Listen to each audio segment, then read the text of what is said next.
Bonjour à tous et bienvenue dans cette nouvelle vidéo sur le logiciel Fusion 360. Donc dans le tutoriel d'aujourd'hui, nous allons revoir ensemble les notions de surfacique. Et pour ce faire, nous allons partir du plan de cette petite cuillère que nous allons dessiner ensemble pas à pas. Donc sans plus attendre, c'est parti pour la conception. Donc nous allons commencer cette conception en créant une nouvelle esquisse sur ce plan et on va venir tracer le contour donc de notre vue de dessus que vous avez dans le plan en description. Donc pour ce faire, je me mets en trait de construction, je viens tracer une ligne horizontale. Donc cette ligne, je vais la contraindre, je dis qu'elle est coïncidente avec mon origine. Ensuite, on va venir tracer des traits verticaux, donc un premier qui part de l'origine. On va en faire un second sur la gauche. Et enfin, on va faire un troisième trait vertical sur la droite. Donc une fois que c'est fait, ces traits, on va les coter. Donc j'ai dit qu'entre ces deux traits, il y a 22,5 mm. Et ensuite, entre ces deux traits, je renseigne une valeur de 105 mm. Donc une fois que ces traits de construction sont placés, donc je vérifie juste que celle-ci est bien verticale. Ensuite, nous allons passer au contour de notre esquisse. Donc pour ce faire, je crée un arc par 3 points. Donc je vais retirer construction. Je place mes 3 points, donc je place mon arc de cercle. Ensuite, cet arc de cercle, on va le contraindre. Donc je dis que le centre est coïncident avec ce point. Et ensuite, je renseigne une valeur de rayon de 10 mm. Ensuite, nous allons faire un nouvel arc de cercle. Donc je vais donc créer arc et arc avec point de centre. Je clique sur mon point de centre et je viens tracer mon second arc. Cet arc, je viens le coter, donc je dis qu'il a un rayon de 16,5 mm. Ensuite, je viens créer un troisième arc, donc arc par 3 points. Je place mes 3 points. Donc ici, on a bien la contrainte de tangence qui s'est mise.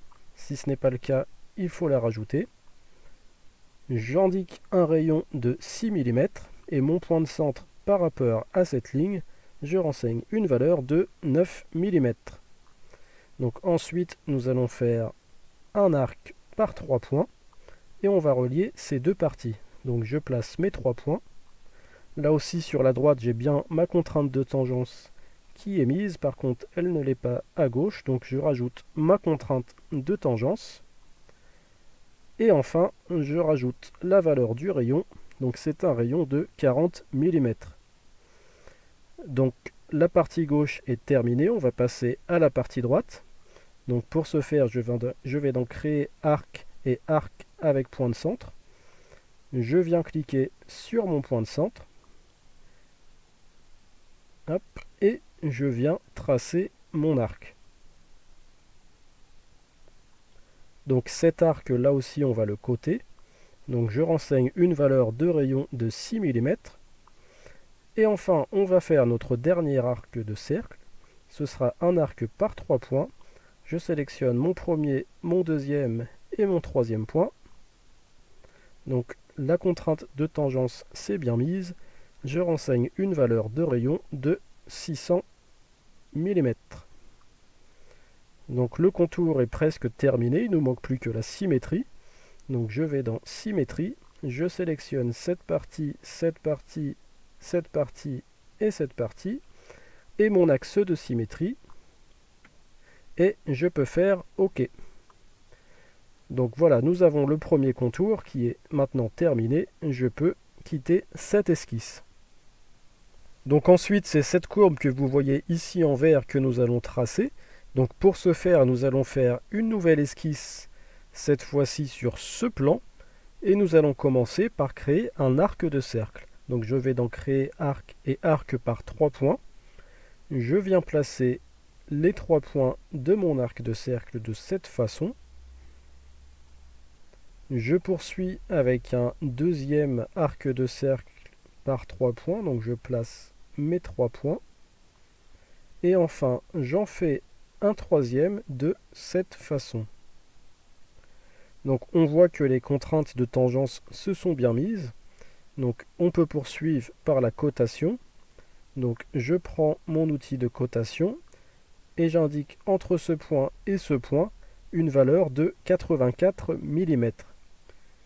Je cote également entre ces deux points, donc j'indique cette fois-ci une valeur de 12 mm, et enfin entre ces deux points, je renseigne une valeur de 54 mm.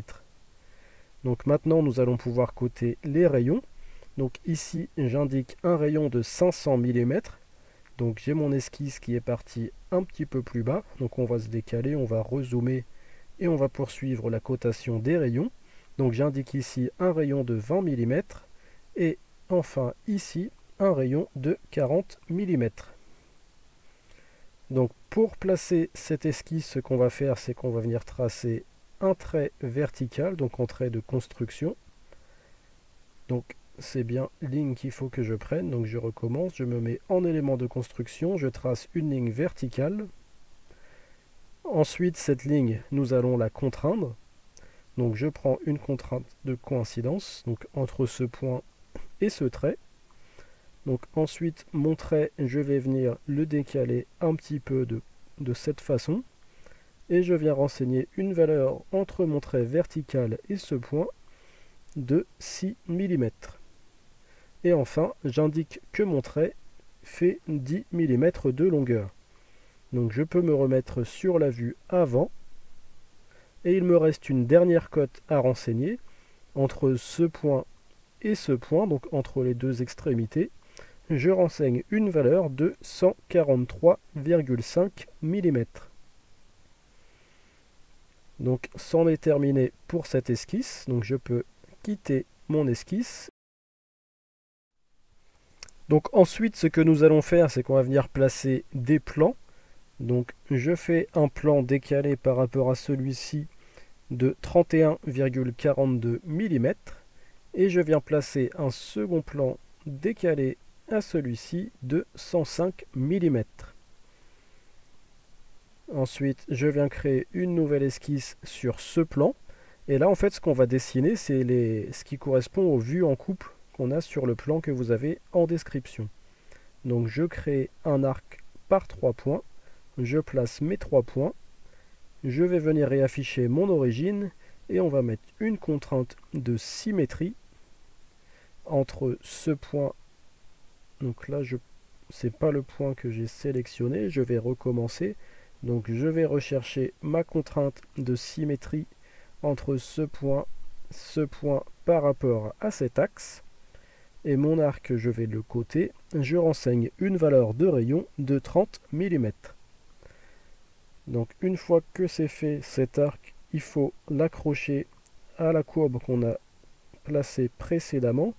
Donc je viens de me rendre compte que j'ai oublié les points d'accroche. Donc je vais modifier cette esquisse. Je viens créer un point et ce point je vais venir l'aligner avec mon axe de mon origine. Donc je vais mettre une contrainte de coïncidence entre ce point et cet axe. Je peux quitter mon esquisse, donc je retourne dans mon esquisse, je fais modifier l'esquisse, je vais faire une petite rotation, je prends ma contrainte de coïncidence donc entre mon arc et ce point et je peux maintenant terminer l'esquisse. Donc nous allons faire la même chose sur le plan que nous avons décalé, mais avant ça je vais venir modifier mon esquisse et je vais venir placer mes points. Donc ça va m'éviter de devoir le refaire. Donc ce point est décalé donc de 31,42 mm et je fais également un second point que je place ici et je viens le coter par rapport au premier. Je renseigne une valeur de 105 mm et je peux terminer l'esquisse. Du coup, je vais faire mon esquisse sur mon second plan. Je vais là aussi venir tracer un arc de cercle. Donc je choisis un arc par 3 points, je place mes 3 points. Je vais venir placer ma contrainte de symétrie donc entre ce point et ce point par rapport à mon axe. Et enfin, je viens coter mon arc. Je renseigne une valeur de rayon de 10 mm. Là aussi, cet arc, je vais lui mettre une contrainte de coïncidence par rapport au point que j'ai précédemment placé et je peux terminer mon esquisse. Enfin, je crée ma dernière esquisse sur ce plan. Donc on va là aussi venir faire un arc par 3 points. Je viens placer mes 3 points. Je mets ma contrainte de symétrie entre ce point et ce point par rapport à cet axe. Et je viens coter mon arc. Je renseigne une valeur de rayon de 40 mm. Je fais une petite rotation et je viens mettre ma contrainte de coïncidence entre mon arc et ce point. Je réduis un petit peu mon arc et je peux terminer l'esquisse. Donc maintenant que toutes nos esquisses sont faites, nous allons pouvoir passer en surfacique. Donc pour ce faire, nous allons changer d'onglet et on va aller cliquer sur En surface. Je viens sélectionner ma première fonction, donc ça va être lissage. Je viens sélectionner mes 3 arcs de cercle de cette façon. Je fais une petite rotation pour voir ce qui se passe. Donc je me mets bien sur la vue avant. Et là, on voit bien que ça ne suit pas notre courbe. Donc pour suivre la courbe, on va cliquer sur Rail. Je vais cliquer sur Sélection en chaîne pour sélectionner toute la courbe.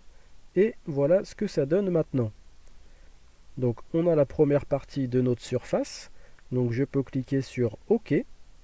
Donc ensuite, on va mettre les 2 bouts qui nous manquent. Donc pour ce faire, je vais réafficher toutes mes esquisses parce que je vais encore en avoir besoin. Je vais choisir cette fois-ci la fonction balayage. Donc je vais dans Créer, Balayage. Je sélectionne mon profil. Je viens sélectionner mon chemin. Donc j'enlève cette fois-ci Sélection en chaîne pour sélectionner que l'extrémité. Donc je viens bouger ma flèche pour retirer la partie dont je n'ai pas besoin.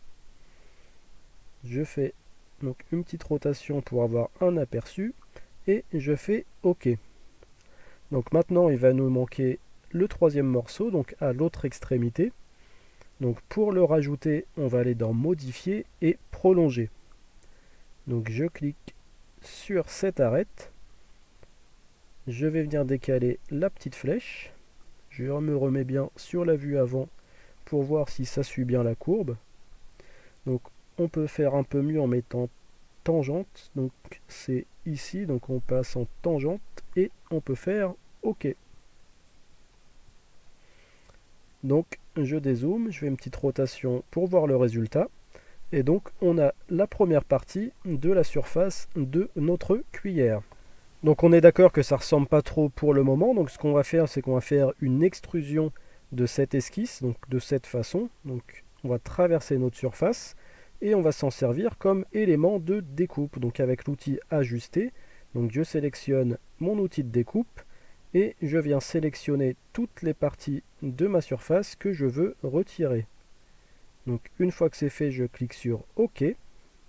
Mon élément de découpe, donc mon extrusion, je vais pouvoir le cacher et on obtient une surface qui a cette fois-ci la forme de notre cuillère. Donc c'est en 2 morceaux, donc on va faire une petite couture pour regrouper les 2 morceaux. Et maintenant nous avons bien notre surface donc qui représente la forme de notre cuillère en un seul morceau. Donc maintenant il ne nous reste plus qu'à l'épaissir. Donc pour ce faire, je retourne dans Solide, je vais dans Créer et Épaissir. Je viens sélectionner ma surface et je renseigne une valeur de 1 mm. Je fais OK et nous obtenons maintenant un solide. Donc nous sommes passés en volumique, nous ne sommes plus en surfacique et nous avons notre petite cuillère avec une épaisseur de 1 mm. Donc voilà, j'espère que cette vidéo vous aura été utile. J'espère que j'ai pu vous apprendre des trucs à travers cette vidéo. Je vous invite à mettre un petit pouce bleu si la vidéo vous a plu et à me laisser vos impressions en commentaire. Je vous invite également à vous abonner à la chaîne pour les personnes dont ce n'est pas encore le cas. Et en attendant, je vous dis à bientôt pour une prochaine vidéo.